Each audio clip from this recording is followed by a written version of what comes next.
Hai,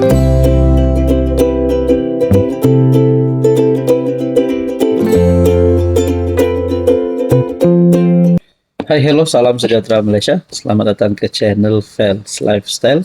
Terima kasih kerana terus setia dan terus bersama di dalam channel ini. Saudara-saudara, tuan-tuan dan puan-puan, Muhyiddin sebagai pengerusi Perikatan Nasional pasti ada niat, pasti ada tekad untuk jatuhkan Anwar. Beliau pernah menduduki jawatan sebagai Perdana Menteri.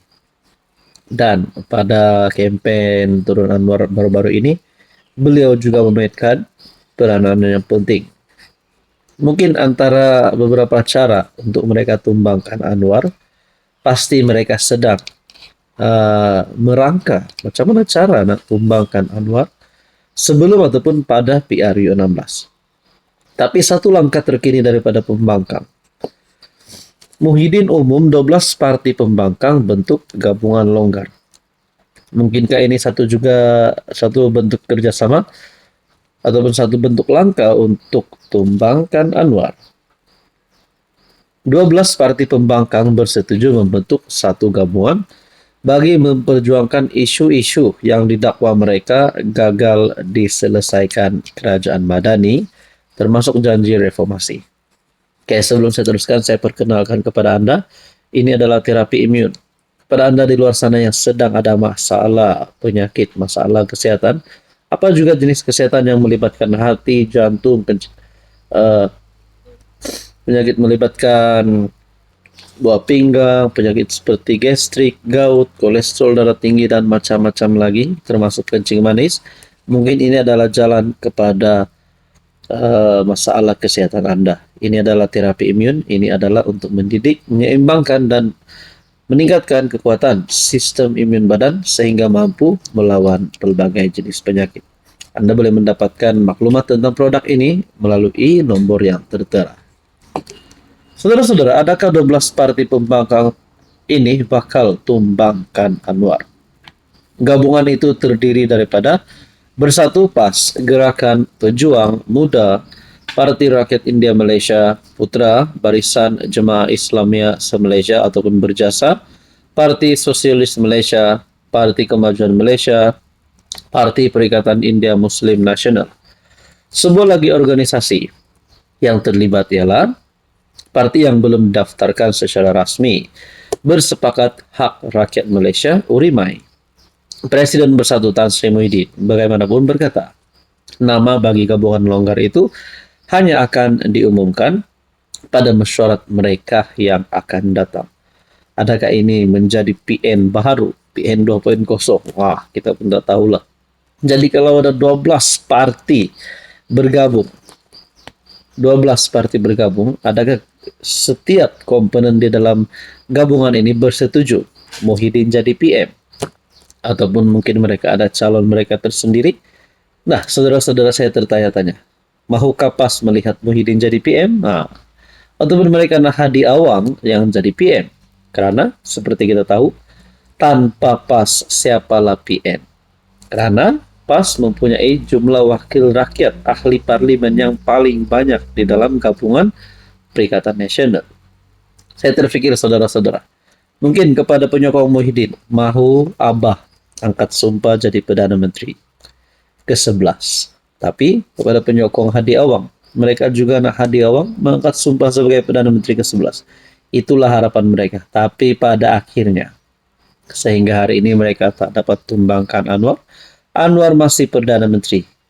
Tapi kita lihat pada PRU 16 pun, Anwar masih ada harapan yang cukup tinggi untuk terus menang dan jadi Perdana Menteri. Hubungan di antara PHBN pun kita dapat lihat masih dalam keadaan yang baik, walaupun ada beberapa isu yang timbul sebelum ini. Jadi, saudara-saudara, 12 parti pembangkang bentuk gabungan longgar. Hai, hello, salam sejahtera Malaysia. Selamat datang ke channel Fels Lifestyle. Terima kasih kerana terus setia dan terus bersama di dalam channel ini. Saudara-saudara, tuan-tuan dan puan-puan yang saya amat hormati, setelah Zafrul keluar daripada BN UMNO, dan menyatakan nasrat menyertai PKR, dan PKR telah menerima Zafrul pada hari ini sebagai ahli PKR. Ada yang kata mungkin ini boleh menimbulkan persengketaan di antara parti kerajaan, karena PH dan BN dalam sebuah kerajaan, dalam sebuah gabungan yang sama, tapi tiba-tiba ahli parti daripada BN lompat kepada gabungan dalam PH itu PKR dan diterima. Mereka kata akan menimbulkan satu isu. Tapi setakat ini Zahid dan Anwar memang tidak ada isu kita lihat. Nah, setelah Zafrul yang akan menamatkan kontrak ataupun menamatkan jawatan beliau sebagai menteri, ataupun selepas tamat sebagai senator, adakah Zafrul akan bersarakah, macam manakah, tak nak teruskan dalam politik atau macam mana? Nah, ini jawabannya. Zafrul tekad terus aktif politik lepas tamat senator. Makna kata, beliau akan terus aktif politik di dalam parti bersama Anwar, yaitu PKR. Sebelum saya teruskan, saya nak kongsi kepada Anda, ini adalah terapi imun. Produk ini adalah produk saintis.